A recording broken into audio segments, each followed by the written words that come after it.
Article 2, Section 8 of 1987 Philippine Constitution, the Declaration of Principle and State Policy.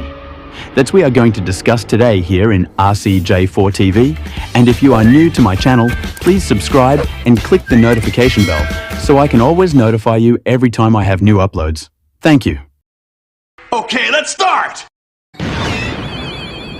Hello everyone, welcome back to my channel. This day we are going to talk about Article 2, Section 8 of Philippines Constitutions. So what it is all about? The Article 2, Section 8 is of Philippine Constitutions stated that the Philippines, consistent with the national interest, adopts and pursues a policy of freedom from nuclear weapons in its territory. Anyways, this episode is made for clarification to our old episode titled The Declaration of Principle and State Policy, because I did not explain briefly this specific section. Okay, let's go back to the topic. The Article 2, Section 8 may talk about the consistency of the national interest, like in economic, military, cultural, or otherwise taken to be the aim of its government. But in that border, Philippines may not manufacture any form of nuclear weapon on its own because it is very dangerous. But in some cases, and according to this section, it says that if the national interest may be allowed to manufacture nuclear weapon, we can make nuclear if a government allowed it for some purposes. But as much as possible, the Philippines are avoiding of doing and making nuclear weapon. So, para bigyan nating linaw, yung nakaraang episode natin about this section, panoorin natin ito ulit. Next is Section 8. The Philippines, consistent with the national interest, adopts and pursues a policy of freedom from nuclear weapons in its territory.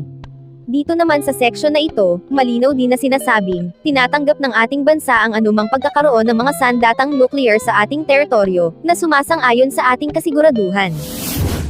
Anyways, mga mom at sir, hindi ko lang po na-explain ng maayos ito noon. But if we can analyzing it, the same vibes of my explanations is very compressed and the point of view is already in there. Okay, to make it clearly, let's read it again. Ganito po ang pagkasabi. Malinaw din na sinabing tinatanggap ng ating bansa ang anumang pagkakaroon ng sandatang nuclear sa ating teritoryo na sumasang-ayon sa ating kasiguraduhan.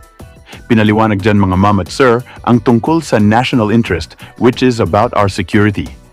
Anyways, hindi siya directly sinabi na pinapayagan ang bansa natin na mag-manufacture, mag-transit, or any kind of production of the said nuclear weapon. Pero, kapag sinangayunan ng bansa ang tungkol sa mga bagay na ito, ay pwede nang gumawa ang Pilipinas ng ganitong klase ng mga sandata. Isaan naman sa Section 8 yan nakasulat. Ito na nga po yung tinatawag na national interest kapag ito ay sinang-ayunan na lahat ng mga malalaki at matataas na leaders ng ating bansa ay posibleng ang pagmamay-ari at paggawa ng mga delikadong sandata gaya ng nuclear weapon ay payagan. Pero ayun nga, katulad ng nasabi natin kanina, hanggat maaari ay hindi gagawa ang ating bansa ng mga ganitong klase ng sandata na nakakasira ng kalikasan. Ngayon, ang tanong ay, pwede ba talagang magmay-ari, mag-manufacture at mag-transit ang Pilipinas ng mga nuclear weapon? The answer is...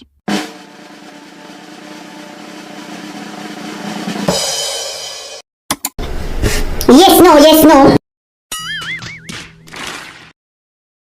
Kayo mga ma'am at sir, gusto nyo ba na may nuclear weapon din ang ating bansa? Comment your opinion on the comment box below, because I am so happy to read that all. Thank you. At siguro ay hanggang dito na lang muna matatapos ang ating maiksing video discussion about Article 2, Section 8 of 1987 Philippines Constitution. At maraming salamat po sa lahat ng mga nakapanood at mga nakinig. See you on the next episode. Goodbye. Kaibigan, nagustuhan mo ba ang topic na ito?